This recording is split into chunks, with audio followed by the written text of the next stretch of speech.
Everything is magic. Hello? Ba-ba-da. Sam. You're singing as if you've been waiting for me, but I have been waiting 1 minute for you.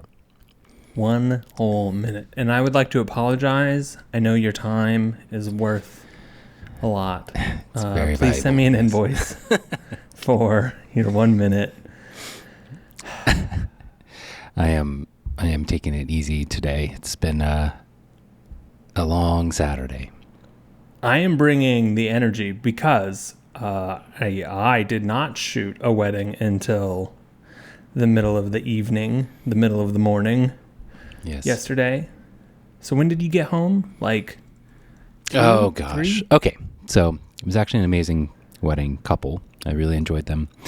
Super easy wedding on paper. Schedule wise, a little chaotic. Not the best planner in the world. And things fell behind, and so it was a lot of hurry up and wait. Everything ran through 11. It did end on time, gratefully, and I hate when couples do this, but I understand why they do. It just puts me in a very awkward position. The couple, because things were running so late, the dancing, they had a live band, and the dancing started, a couple hours later than it should have, so it was really only 2 hours of dancing, and that's not a lot when you've hired a live band to be there, right? So I understand when a couple, like last night, goes to the planners like, hey, can you talk to all our vendors and see if we can extend it by 2 hours? It's like, so this is at 11 p.m., which is already a little later than I prefer, cut off to now be like midnight or 1. And it's just, that happens quite often when you're in a hotel or a space where they don't have to have everything out. Yeah, it doesn't matter, right? You have to, but it's a tricky thing to ask all of catering staff because they can't load out until the tent is empty, because they load out depending on the arrangement. Quite often they're stuck in the back and they can't start getting all their catering equipment out until the guests have cleared the dancing space, right? So every time you have a very late ending for your wedding day, you're actually asking your vendors, not necessarily photography, but other vendors, what have you, a DJ, to stay a few hours later than that. So it's, and maybe that's a discussion that bands and caterers and stuff have with their clients. I have no idea. But gratefully, it wasn't possible at this venue. A lot of times in outdoor venues, there's a pretty strict noise ordinance that, there's really nothing you could do. And, I was biting my teeth like, oh God, they're going to do a sparkler exit. I would probably have to stay. But it's so awkward to have to be like, okay, well then I have to charge, an extra 2 hour. And then every vendor, the math on that gets expensive. So anyway, it didn't happen, but I still had about a 3.5 hour drive ahead of me after ending at 11. This is one thing I really like about the Tesla though. Long road trips, supercharge, take a little nap for 20 minutes, wake up, you're good to go. It just so happened that I snoozed for 2 20-minute naps and got a solid 40 minutes. Made it home around 3 a.m. Woke up at 7.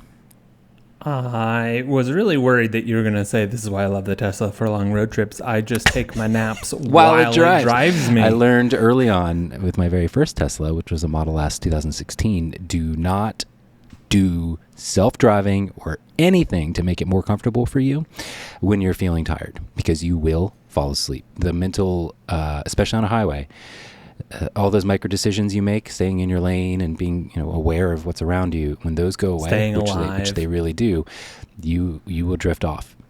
Here's the problem though. Here's the trade-off, that if you find yourself playing this game, you already have lost and you need to pull over and take a nap.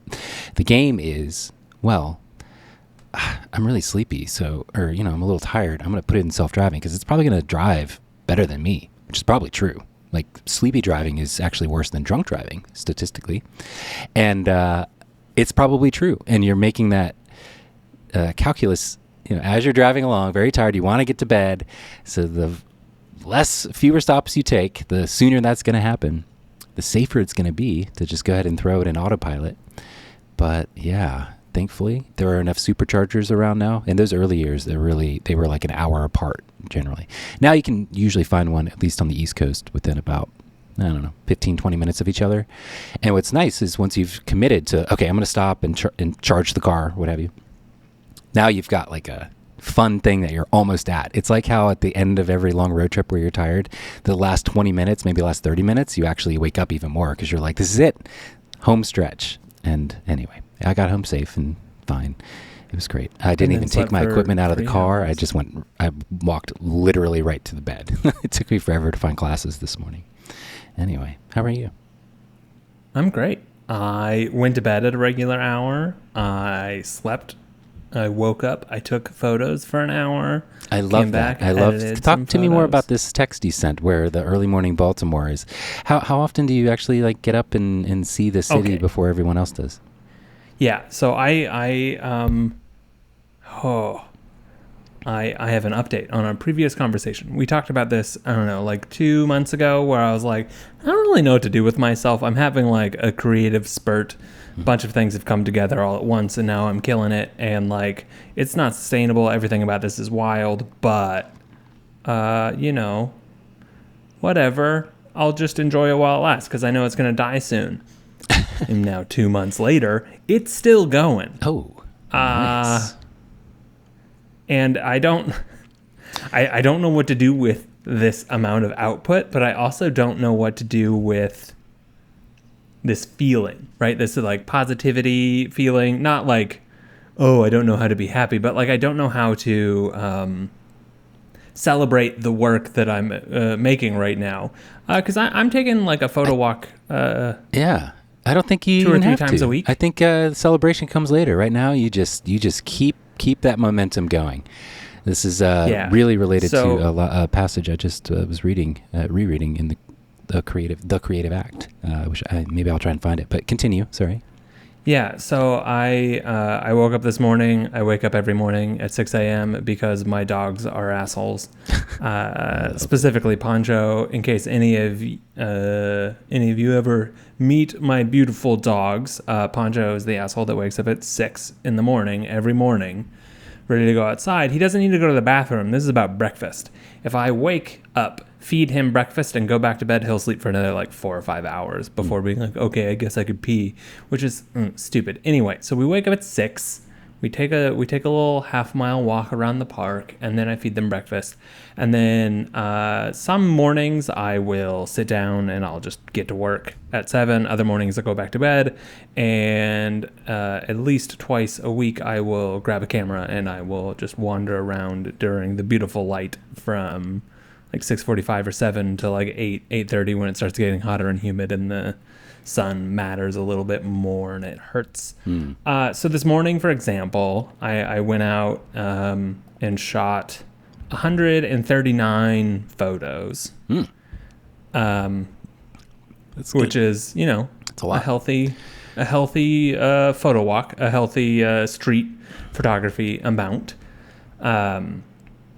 And, like when I'm shooting street photographies, I usually do multiple compositions of the same subject. So like a really great door or a really nice flower or whatever, right? Like I'm trying to get something right. And so, I saw a photo of a flag peeking out of a fence. So it's just like the tip with like a little eagle on it. And so I was like, okay, cool. I shot it from the angle I saw it at, but then I walked in and then shot it straight on. Then I realized that I could come like 6 inches down and an inch to the right, and the sun would be reflecting in the top window, and it would be reflecting directly into the camera and right through the top of the American flag. Visuals here. Yeah, so there were just like plug little things. Your Glass profile, by the way, while we're here. Oh yeah, hey, go to glass.photo/Daniel. The best mediocre photographer in the world, Daniel AJ, everybody. I have like a really hard time describing my photography in general. That's everyone. No, yeah, right. It's good like that's a normal thing. Believe me. Ooh, it's these are good. I'm good at the type of image that I make. Some people really like it. But it's also like, I'm also just a guy taking photos, right? Like, have you ever thought about why it's so hard for somebody to disconnect and see their output objectively? Well, I mean, that's where we're going with this. I'm blowing my mind here, right? So this whole thing started with the zine, right? Yes. A couple episodes ago. The zine from episode 7 or whatever. $200 episode, I think. Yes. Yeah. So I still have that zine. I haven't made it. I started setting aside images from. It was going to very specifically be. I had like an idea for the title, what the essay I would write about in there, and the images that I would use. So, like you and I met in person a couple of weeks, like 3 weeks after I moved to Baltimore. Mm-hmm. And that's when you lent me the GFX.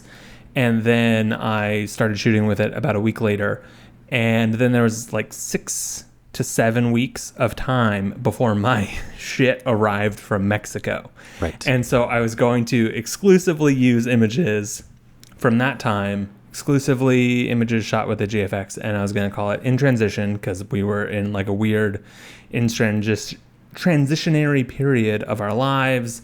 Waiting for our stuff was like the big moment because we were just sitting around waiting to be able to like start our life. Yeah, it's an interesting predicament I'd never considered where, you can't, you have the big pieces of furniture you need coming, so you can't buy even, there's no such thing as like temporary furniture, not really. Our big one was like coffee stuff, right? So like our great burr grinder and our great kettle were coming on the truck. So what do? We just buy coffee from the bad coffee shop down the street for a bit. Oh. I mean, like, to be clear, I ended up caving and ordering like a secondary coffee setup. LOL, it was our camping setup. Nice. Have we gone camping? I was gonna ask. No. Have we purchased our camping equipment? Camping is one of those things for me also. It's like I grew up doing it a bunch. I was a camp counselor for many summers. And it's always in the back of my head. It's like, I'm going to go camping. And I know it's going to happen someday. I'm going to go camping. And it's going to be great. It's going to be great. But man, when that weekend rolls around, it's really hard to be like, I want. Yeah, you've got the open weekend to just sit on the couch and chill and do whatever, or pack. Or I can go sleep on the ground, yes, and like make a campfire. It's like I got a fireplace. I don't know, man. See, well, maybe we should go camp. I mean, you know what? The key to camping is doing it with friends, because then you have motivated each other into being accountable for the act of camping. So. Yeah. So when fall rolls around and it's not a humid mess, let's go camping. It'll be great. So I had this like very clear idea on what this zine was going to be and what I wanted it to look like, and like what photos I wanted to use, and so I like compiled those photos in a quick collection in Lightroom. I had like 50, was going to cull down to like 30. Here are 30 nice images over 40 pages. Thanks, here, buy this for $20 or whatever. And then I took an incredible photo like 3 days after our stuff got here. Like just a banger of a photo. I don't remember what it was. It does, I just took a really good photo. And I was like, oh, well, I'm going to want to include that one. Right. And so that broke the set time frame. Right. And so then I was like, okay, I'm just going to keep shooting. And, there's going to be a natural endpoint. There's going to be something that stops. Okay. And now I'm going out 2 or 3 times a week, and I'm taking 50 to 150 images per hour. And of those, I'm getting like probably 50% good enough to edit, and like 30% I'm saving, and like 10% love. Right. Like I this morning I got, I haven't finished editing them, so I don't know the final number, but I have at least 11 photos. I'm like, I love these. I will post these to Glass. I will share these. I want a print of this one. I want to, like, there's just so many little, ooh, nice. I'm not done yet. I still have like another 20 to edit. So that's probably going to be like 15, right? That I just love enough that I would like, okay, I should include these in the zine. And so I looked last night, and I'm at over 200 images for this. Interesting. That's a lot. 30 image zine. And so like I'm just rolling, and I have I'm only uploading like my favorite 3 or 4 from a batch. Okay. Even though they're like stronger images or whatever, like I'm just, whatever you see on Glass is what I like the most, not the, like either technically best or most interesting subject or whatever. It's just like, hey, this fits with the profile I have. This fits with the vibe I'm bringing. Huzzah. And I don't know what to do besides like keep buying external hard drives because the GFX is obscene. Massive. Well, this really does tie in, not exactly, but with the chapter that I literally was reading, trying to fall asleep last night. So I would like to read a few things about the craft phase from the creative act. Can I do that? All right, hit me. All right. Yeah. I'm going to jump around a little bit because it's I'm not going to read all these paragraphs linearly. The chapter is called Momentum, and let's see here. Crafting contains a paradox. To create our best work, we are patient and avoid rushing the process, while at the same time, we work quickly without delay.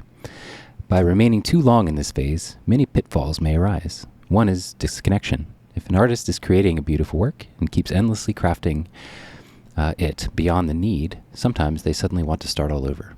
This can be because they have changed or the times have changed. It's an interesting paragraph. I'm going to skip around. The danger of living with the unfinished project for too long is that the more often an artist is exposed to a particular draft of a work, the more final that form can become in their mind. A musician might record a demo of a song very quickly. They could listen to it thousands of times and imagine developing it to all it can be. Yet, when it comes to time to actually make the best version of the song, the demo may be so ingrained in their head that any changes to it seem blasphemous. When we become overly attached to a premature version of the work, we do a disservice to the project's potential. So this ties in with actually earlier in the chapter. I think it's best to read it out of order, where the importance of setting a deadline is sort of something that should be considered as you start to kind of feel the momentum slowing down or like the middle kind of end of a project. So, once, to quote him directly, once enough data is collected and the vision is clear, it can be helpful to set deadlines for completion. The options are no longer unlimited. The process is less open-ended. There may not be a clear finish line in sight, but the core elements are there. So that's where I feel like you should keep doing what you're doing with a conscious sort of pulse check on when things start to slow down, and then really commit to a deadline so it doesn't become that kind of giant thing that you have a vision of that you're sort of becoming disconnected from, especially the earlier photos in the project. Yeah. So I think there are like 2 or 3 separate things happening right now with my own work that feels very strange, or they're like all tied together in a way that I'm like, I don't really know what to do with this. Mm-hmm. One thing, like this is a weird thing to, oh, hooray. But like, my adoration for the platform that I run with a few of my friends grew a lot this year, and I don't, like there no particular reason. Like there was just kind of a shift in how I started using it, and like it's not tied to a particular feature or stat. No, that you're excited about. It's like overall people, yeah, right. Like the more the community has developed, the longer that I've known these people, the more I've gotten like quality feedback and critiques on stuff, and I now that my audience is a little bit more known around, like, I'm not shooting for my friends on Glass, right? I'm shooting for me, but like understanding what works in my work and what doesn't, right? And like what edges of my experimentation are like, oh, that's a little worthless versus ooh, you're onto something, right? Has been really helpful. And then, relationships deepen. So then you're a little bit more comfortable sharing more experimental work, a little bit more. Absolutely. This is something we talked about in previous episodes that I think actually is worth talking about again, just briefly, only because of the Threads launch last week, and how Threads, I believe it is a really great app. The platform is nicely intuitive and sticky in a way that they designed it well. But because everybody eventually realized that your sort of social network that you had on Instagram transferred over to Threads essentially automatically, your followers. It's a intoxicating feeling to see, another 500 people follow. Wow, another 500 people follow me. This is great. 10,000 people follow me. It's not they're not actually following you. They aren't pressing that button themselves. A few of them might be, but the vast majority, it's just a transfer of your social graph from Instagram, which is actually a totally different topic, but something I think as a regulatory measure would be very good and healthy to implement in some sort of codified way. But never happened.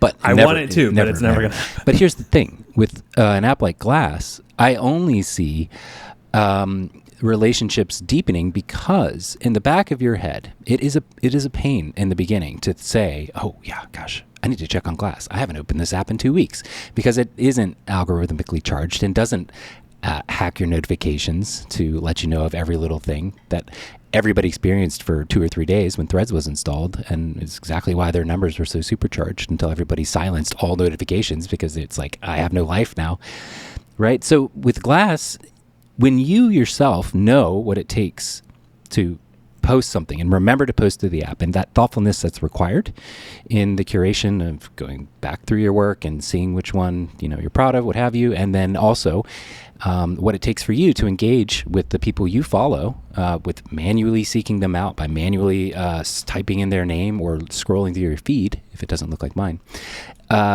You carry that with you when you experience everybody else on the platform. Engaging in your work. And so there is a very, I would say, infinitely deeper sense of appreciation of what that relationship means, because you yourself know what it takes for you to remember to manually do it, and they also have that. So it creates a nice little cycle of actual relationship, which is why relationships that I built on Flickr in a couple different discussion groups there, back starting in like 2008, many of them maintain to today, because it just creates more meaning. And yeah, that's, I mean, maybe this is sort of the average amount of time it would take using an app. Who knows what the general measure would be, but I would think about a year or two of that experience engaging in a community like Glass or any other app that does it would mean, oh yeah, this is like a part of my identity now. This is something that is in my process of what I think about, because I want to, if that makes sense.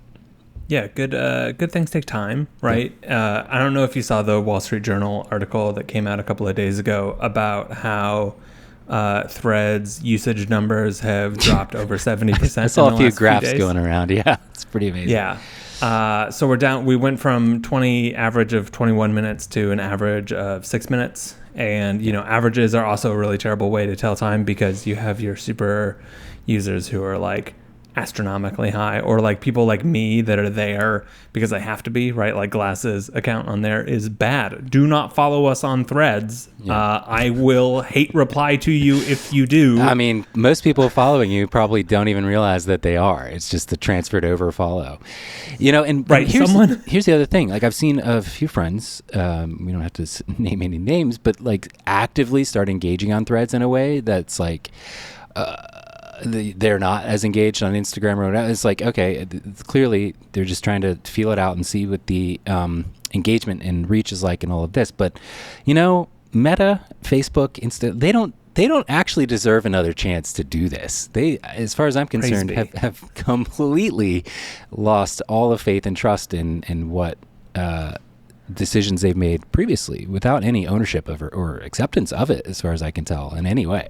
So it's like, nobody should be investing their time in this. I know I was really excited out of the gate, and I think I was just mostly interested in the fact that it is a really well-designed app. If they designed Threads and launched it as a similar sort of business model to Glass, I would genuinely think they would do better in the long term. But well, give us a minute, right? I mean, oh, sorry. God.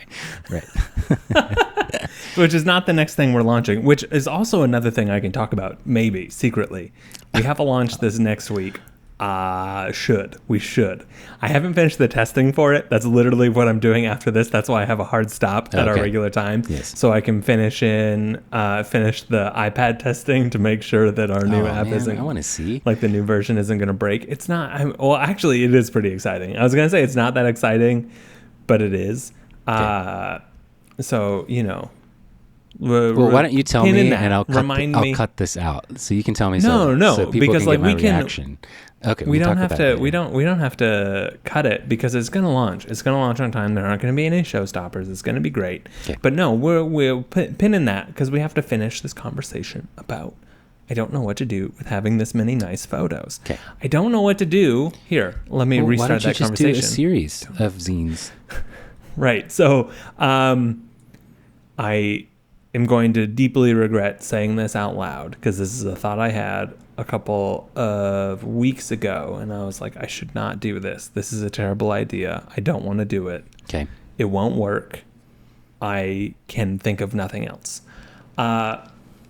So, daily photo projects. Ooh, that's start number 1. Okay. Daily photo project that I compile into a monthly zine that you subscribe to. So, like some of the photos will be on Glass, but the majority of them, if you want to see them, you will have to purchase that zine. $15 for whatever, the per zine, $10 a month if you subscribe to the whole thing. You can only subscribe at full price, whatever, that's cool. Blah, blah, blah. And then like I have to test it with a different zine provider because I have multiple zine providers. The one I'm working on right now is a newspaper. That one doesn't work as well. This would be like either a 6x9 or a 5x7, like a nice little pocket, smaller little guy. Okay. But one of the printers that I use has a variable data entry thing and mailing. So I might be able to do a mail order zine that gets sent in the mail every... That would be fun. That'd be cool. Yeah, I think that'd be pretty fun. I think sweeten the value proposition a good bit for $15. I mean, like, there's no value proposition of, hey, subscribe to a photographer. He's going to send you 31 photos a month, right? Like, that's not a value proposition. Nice that's the thing. Physical, right? Like, physical copies are great, and people like supporting their friends. And like, I know that people will buy it because they like me or because they like my photos, but it will not. I will lose money on this project. This will take effort and time, and like it puts a really big restraint on how people can interact with my photography because I'll only be uploading 1 or 2 photos per week to Glass, that sort of thing. Well, of the daily project, I would still be uploading whatever, but like when I have a daily project, this is the photo per the day, right? Anyway, so that's a fun idea, but I'm struggling with like project-based stuff, right? Of like, okay, there's this zine around like Baltimore and travel, and we're experiencing a new place. But then there's like a body of work, right? Like a larger statement or a larger idea around. In my case, it would be around like home and experiencing a place and what makes a place home and how it feels and like what the texture of a place is. I'm very stuck on a name at the moment that I will say, but only because I don't think it's actually going to stick. A really great zine that was published years ago by an old Instagram acquaintance named Liz Kubal. She lives in LA or lived in LA. I don't know where she lives now. Okay. But like shot a really great set and body of work in LA in Southern California, and she called it California vernacular. And I love the word vernacular. And so I like in my brain quite very often. Yeah. Yeah. This brain in my brain, this like body of work is called Baltimore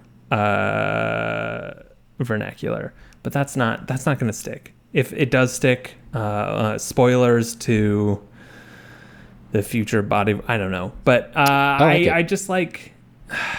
Well, okay. Are you the type of person that really likes the idea of creating a body of work and releasing it as a discrete product?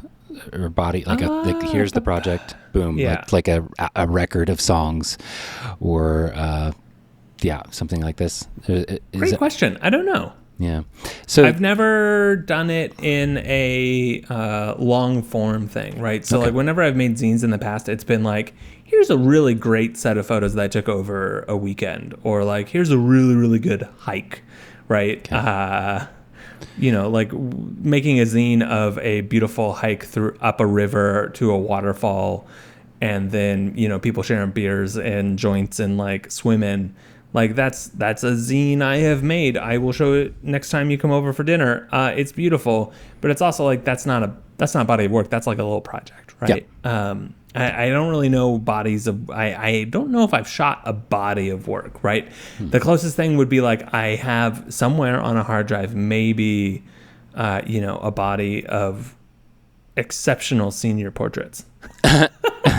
Oh, that right, should be like, the name of a book. Just use those and throw it out.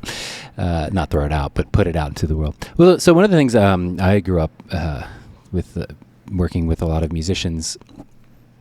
One of my roommates for many years was a great songwriter, prolific. Like he is insane how quickly he could just pump out a new song. And I'm like, my God, I've just poured my breakfast cereal and he's wrapping up a song like that morning. I'm like, what is happening?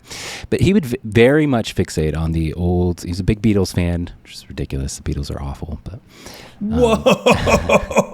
I'm just kidding. Oh, I'm just are not you a just fan. having like I will say Get Back was one of my all-time favorite documentaries that I rewatched like 5 times. The Beatles are amazing. I just don't like their music.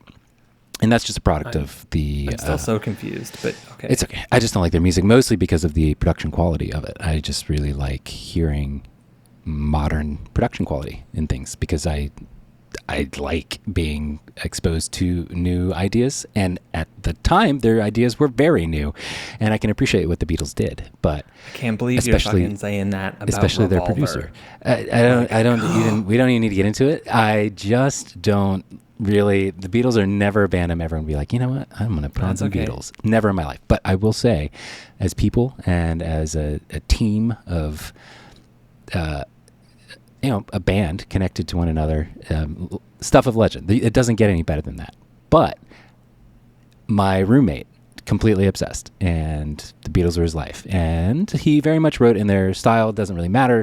His mental model of how things, the process of what you're supposed to do as a musician was very much influenced by that, and every other band, even up to probably, I don't know, the last decade or so, where I think it's clearly been ripped apart in a way that I think is really good.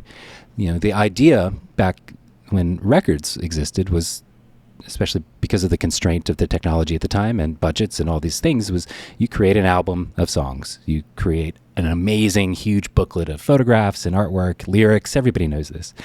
But that model is no longer necessary anymore. And I think for a lot of people that do something that isn't, a full-time professional thing with a staff of people that are highly specialized in creating the album art, you hire a photographer to take awesome pictures. Like the Beatles weren't taking selfies, right? They have an entire engine behind this album and the process that was behind making it. For people that are individuals today, I think, I just saw this in my college roommate where he would fixate on like, okay, I got to work on all the album art. I got to get 15 songs and then it's a real thing that I can put out into the world. And over and over and over again, not just with him, but many people I work with, it would become so big that it would collapse on itself and nobody would ever see anything because it would feel like a failure to them, similar to the passage I was reading earlier. The mental model of what it was supposed to look like was so ingrained in their head that they would just give up.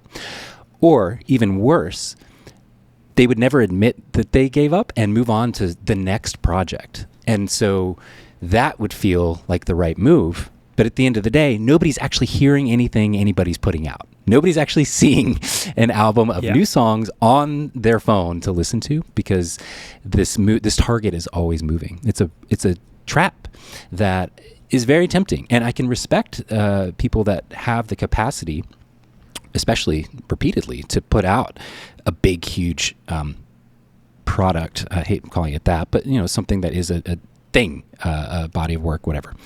And do it over and over, but that is very rare. And normally you need more than just your solo self to really pull that off. Not just in music, but I think for photography as well. Maybe it's a little easier in photography, but that's something that the modern day I've always really been appreciative of. And this, especially with the educational stuff, I was very tempted around 2016 when I had a very rock solid 8-hour in-person workshop done. It's like, okay, I could absolutely record this, make it a polished, nice $2,000 workshop, downloadable with modules and interaction, blah, blah, blah. Or I could start Patreon. And, that's the other thing that's interesting about this is that popped into my head. I haven't said it yet, so I don't know why I phrased it that way. But the model of selling something for a lot of money as a thing is very easy for people to understand. So, here's this big project. This is what it cost. And that's very clean and compelling for people to, okay, I'm going to plunk down the money. But what happens is, at least from my perspective with this whole thing coming from an educational product or body of work, is that that's not actually good for anybody except for the person selling it. Even for them, I don't think it's actually that good, because you get a huge amount of sales in the beginning, and you get this nice little wave that slowly dwindles until you re-release years later, probably something that's very, very similar but evolved. Then you get another bump. What I've always appreciated about actually chopping these things up and sharing it in progress as its own little specific parts, photos, a photo deconstruction, another photo deconstruction, like the way that I do on Patreon, and then charging way, way less, the curve looks a lot more sustainable. And that is something I think more people should really try and embrace, because it is so easy. And maybe what I'm saying is even really obvious now to people, but it definitely wasn't to me back then. And I'm really glad that I kind of chose that direction instead of just, boom, here's my workshop, I'm done. And then hopefully 5 years later, I have another whole workshop of stuff to do. Like it's weird. Plus, sharing things in sort of the process of it being made, body of work, whatever you want to call it, is so great on the internet, because you get feedback from people that are increasingly invested in what you're making. And that, in return, improves the process. I would be very curious to see if a band, maybe it's probably even been done, but like a really well-known band, like opened up the process of songwriting for an eventual album in a way that they could get a lot of feedback from people, and take it or leave it.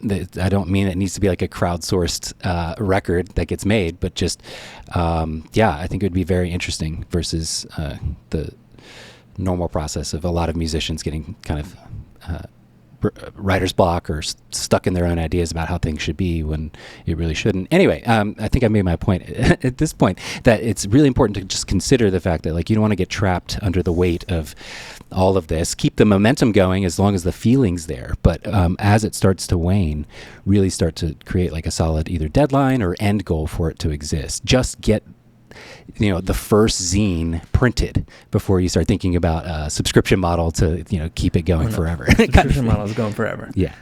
Well, I think an important caveat to all of this is everything's broken, right? There's no repeatable actions for anything that is successful or makes money or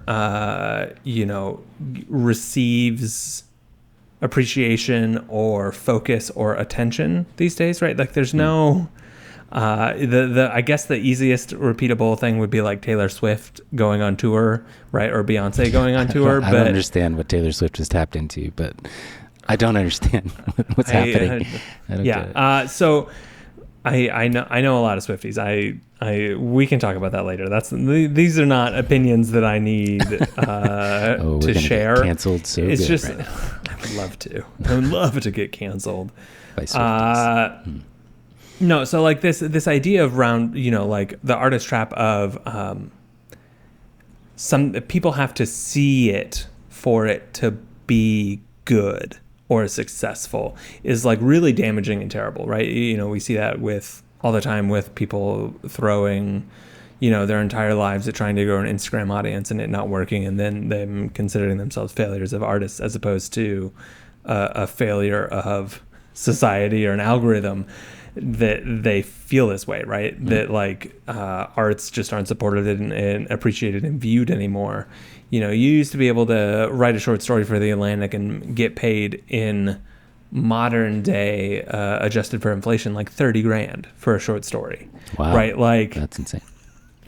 Right. Like, what are we doing? Could I write 3 or 4 short stories a year if they were paying every bill I had? Absolutely. But can I do it between, working, taking photographs, having a full life with my partner, having a full life with my dogs, right? Like, it goes on and on. And it's like, oh, this is really hard to justify, really hard to focus on, really hard to do.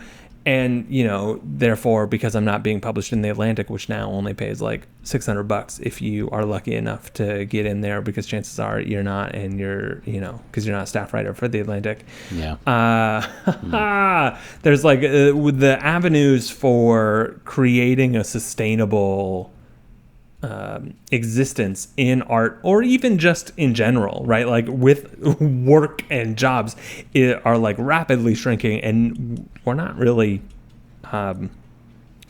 adjusting for it, right? Like one of my failed things that I would love for Glasses, like Vibe and Timeline to be, which I've like done a little bit of on Threads, but not really, because like it's is like, yeah, nothing matters. No one's going to see your photos. Why are you taking photos anyway? Keep taking them. It's the best, right? Like the 500 people that follow you on Glass are going to be it, right? The like handful of appreciations and 6 prints you sell, that's it. And that's enough, right? Like that is like still enough to keep going. And like, why did we create art in the first place? Would you take photos if no one saw your photos? If no one paid you money to take your photos, would you still take photos? Because I would. Absolutely. I'm in that boat right now. Yeah. Right. Like, no, that's why I'm so grateful to found wedding photography, because I could feel at the press club with the press conference-y, celebrity portrait stuff that, if I couldn't show these to anybody else, I would not take them. Like, this would get boring really fast. I would take them because they're paying me, but like this would not be fulfilling in any way whatsoever. But with weddings, it's thankfully not like that. Anyway, when you retire, are you going to still take photos? Oh, for sure. But my thing now is, if there's not a person in the photo, it's really, really hard for me to be invested in it at all. And I'm working on this, but I'm not particularly... terrible news about all of my photos. Yeah. No, that's just me. And I've just never had the ability to see a potential, other than maybe photographs of like animals or bugs or something, a living creature. I'm just not much of a photographer outside of that. And so anyway, trying to get better about photographing people just by asking them, hey, let's go make some photos and see what happens. But that is a very new way to operate for me, and I have no idea if I am fulfilled by it and care yet. So right now I am, because I have a whole other thing that I'm developing as a process. Yeah. But without that as attached to it, I don't think I'd be really doing that. So I don't know. I hope so. But that is a question that I would, with music, easily be able to answer. I couldn't care less if anybody ever hears anything that I ever write musically. I write for myself, and that's enough. And I really don't care about putting it out there. And that's a really nice freeing thing. And so, yeah, I would say I'm lucky to have 2 outlets that kind of yin and yang. I'm really excited to check in on Endless Appreciation episode 500 to see if you're still taking photos. Me too. Right? That's about right. 50. But I can say anything like that, including something like this podcast,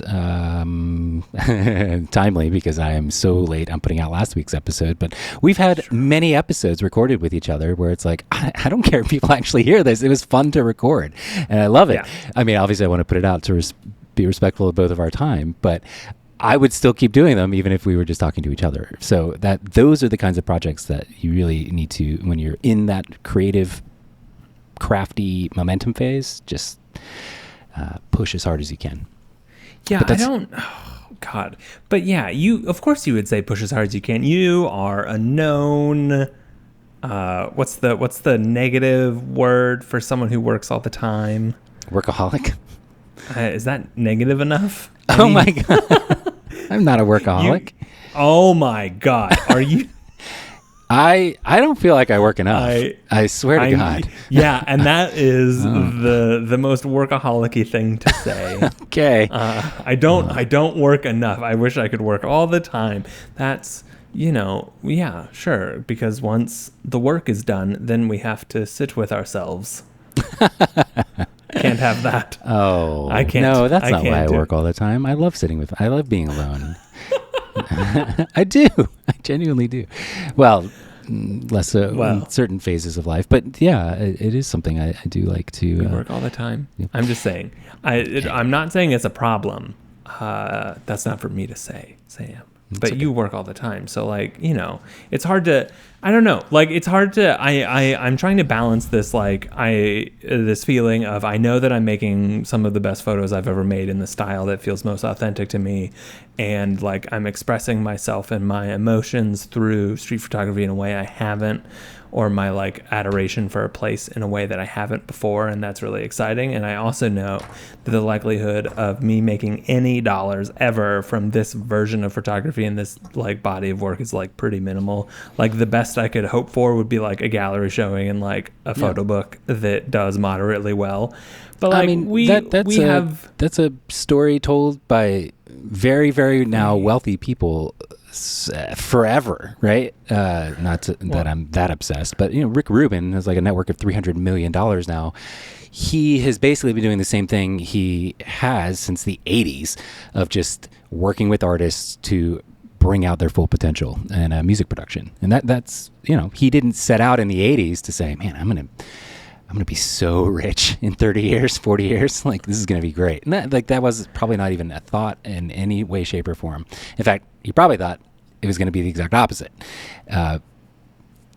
You persevere. You keep doing it. That's the other interesting thing about being a creative person is the fact that if you just keep going, that already puts you way ahead of the pack in terms of your intuitive sense of how things should operate. Because most people stop and they give up and they get distracted by other things in life, or maybe some tragedy strikes, like a kid is born, and just kidding. But that is quite the derailment for at least 3 or 4 years that there is no getting out of unless you have enough money to pay and then you got issues later down the line. Yeah, trust me. Yeah. Anyway, we're all just making choices, and that's a choice. I feel like I interrupted a final thought you were edging towards. So if you want to, well, no, I just mean those are outliers, though, right? How many people are trying to be Rick Rubin and failing miserably? So many, right? Do you know how many photographers right now that are trying to do your exact style and existence and trying to reach your level of success that are just never going to make it? So many. So many, right? And is that sad? Is that bad? Or is it are we assigning judgment to it that doesn't need to be there, and it's just fine, and that's good, and people should just keep making things anyway? And I don't know. I don't know, man. I do think the latter part of that was the healthier perspective. That's interesting. I don't know how I feel about that. But can you do the former or the latter without saying it in your head? Because every time someone says, oh, yeah, well, I prefer the former, or the latter part of that, it sounds like a better thing, I have to say, okay, former, latter, second thing I said, and then think through the thing, and then it's all gone, and the conversation is derailed just I did right now. I don't know. I think I always just say latter because I always forget that it's the first thing is called former, so I only pay attention to the last thing you said and use it when that's everything turns white noise until I can tell you're about done, and then I hear it and I'm like, yeah, that. Kind of. Nice. Nice.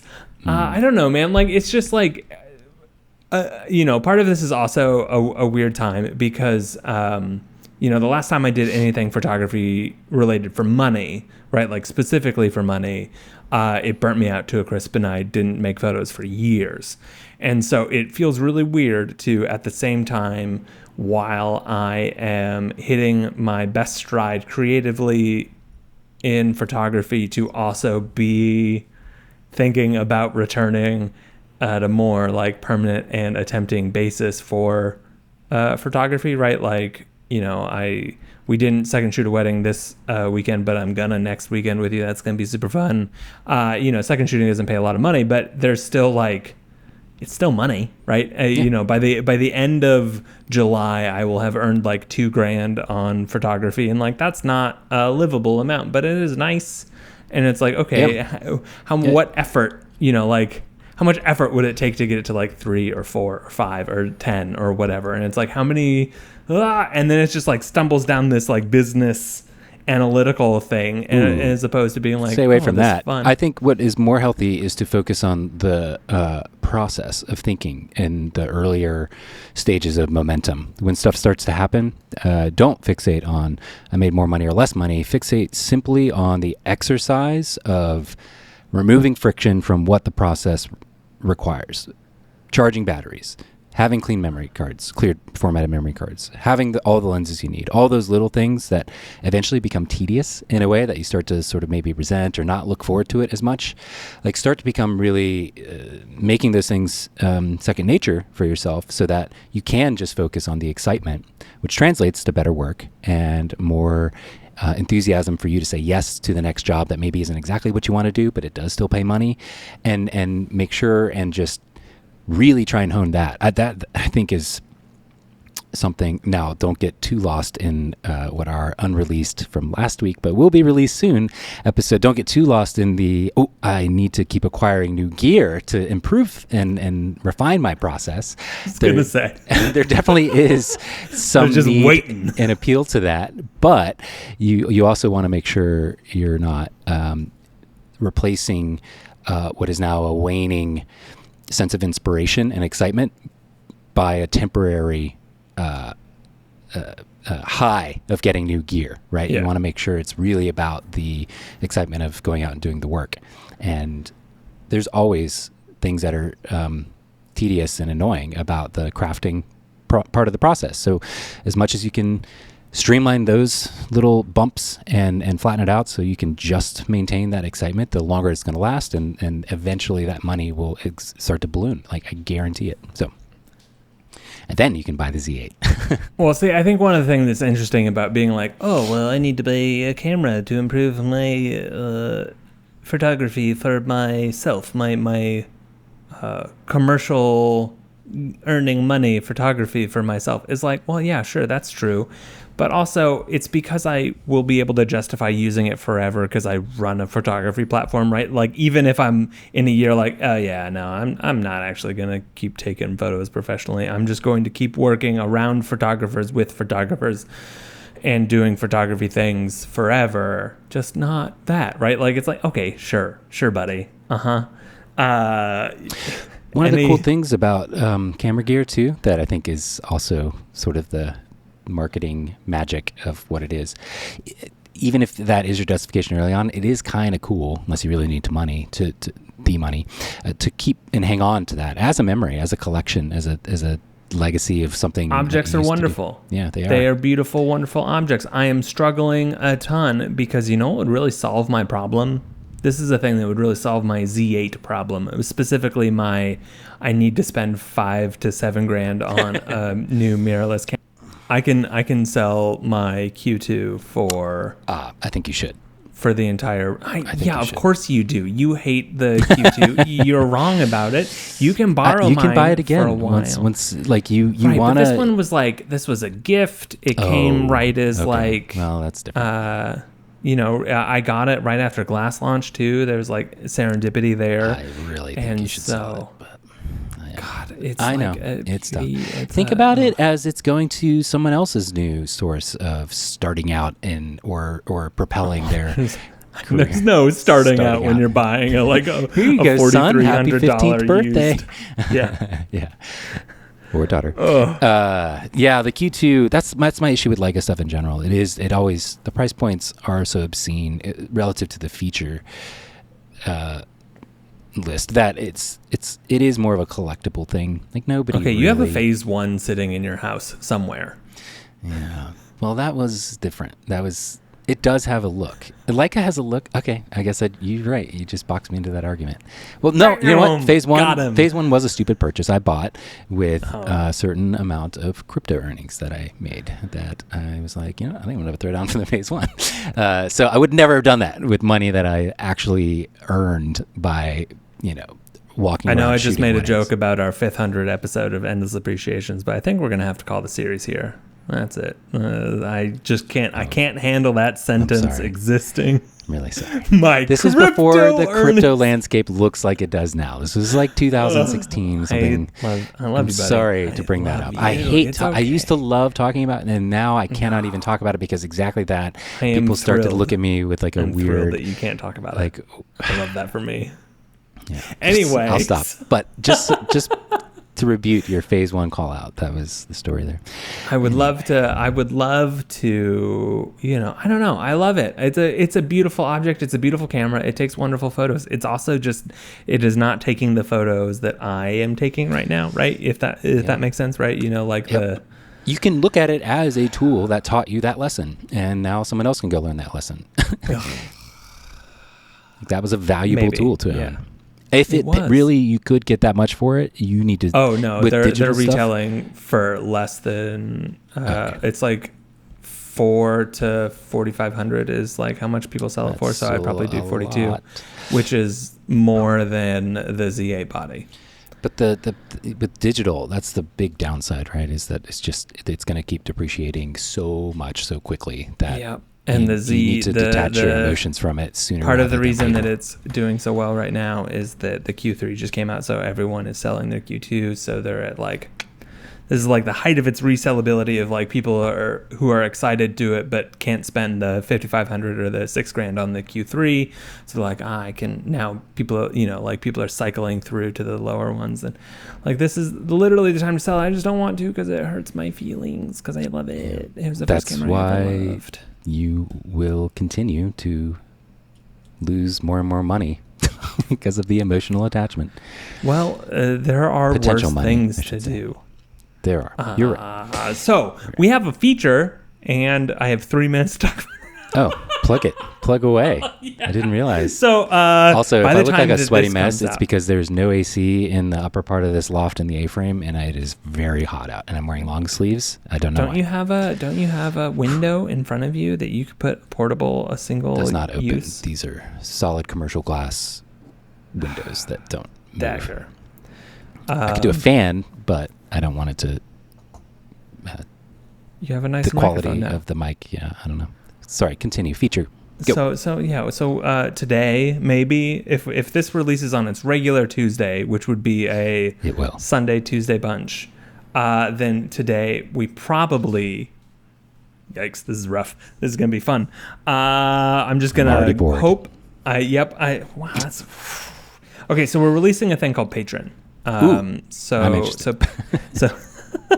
So Patron is a secondary subscription to Glass. It's more expensive than the regular monthly thing. You get a couple of features for it. They're the good vibes for the people that want that just know that they're supporting Glass with a larger monetary contribution. You get 3 free memberships a year to give away to other people.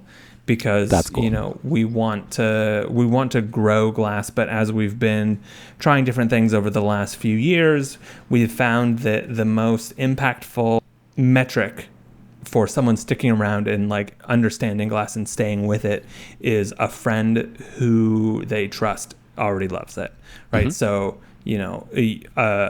one of your photographer friends, like Ryan Muirhead is an example, right? Like he knew about Glass before you told him about it. He had signed up. He didn't stick in the trial. He left.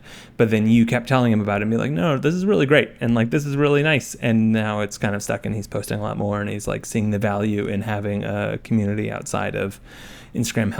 And so a friend recommending, hey, use this thing is good for us. And so we want to like help support that. So we're giving 3 memberships a year to any patron, which is also, that's great. The price of patron. Patron is going to be $100 a year, but 3 memberships is $90. So you're effectively just paying for your friend's first year.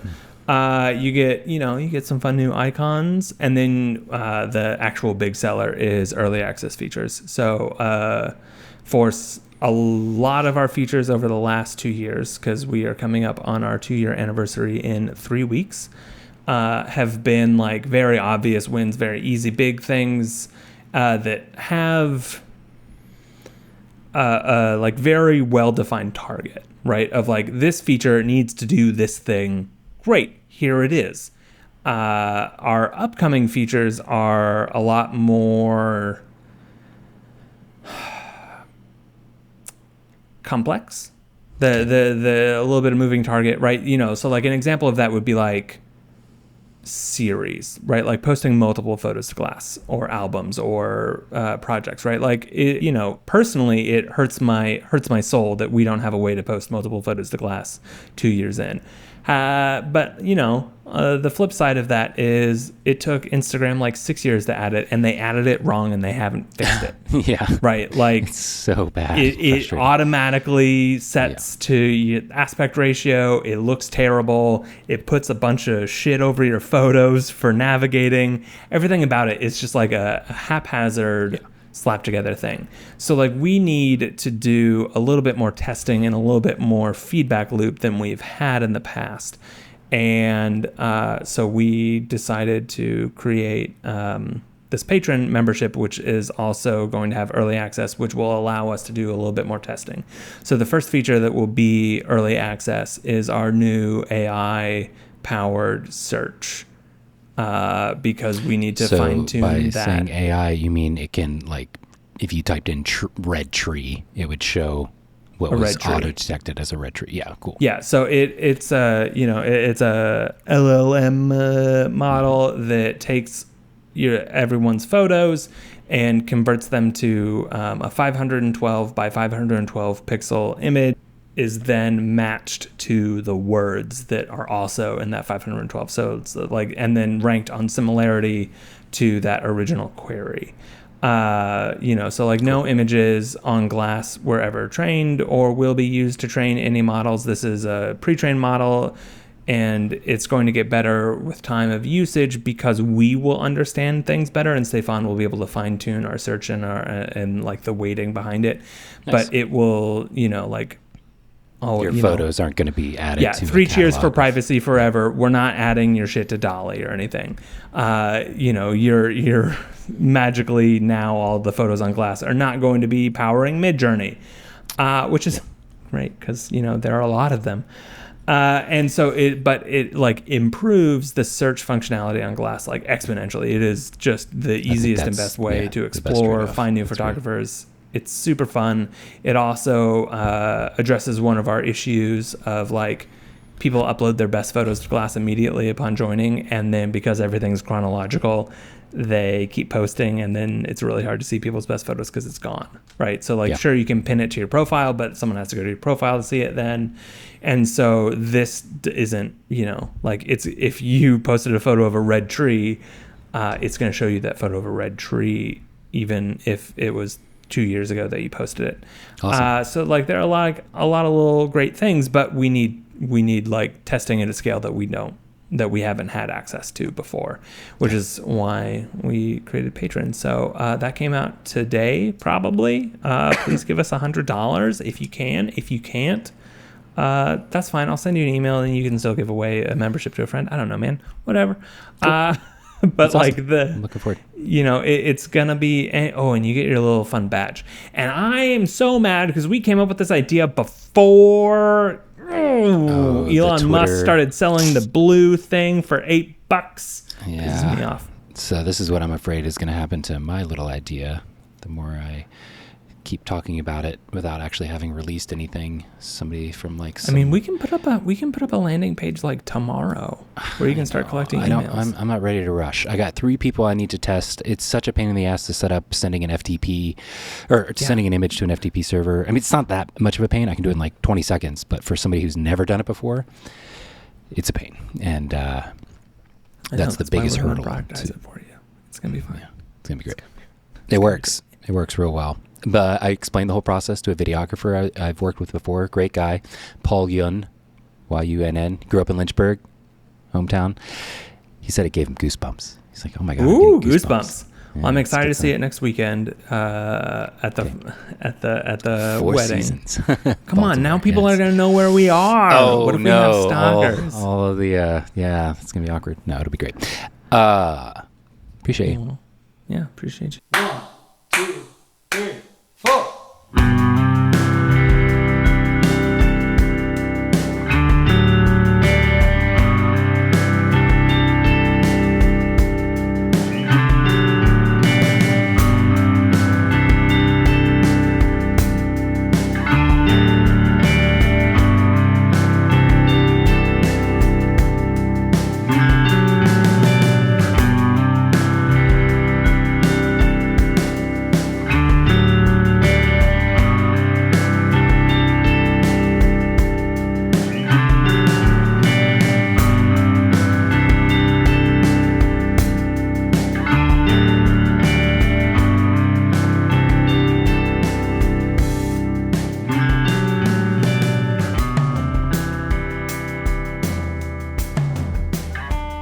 That's good.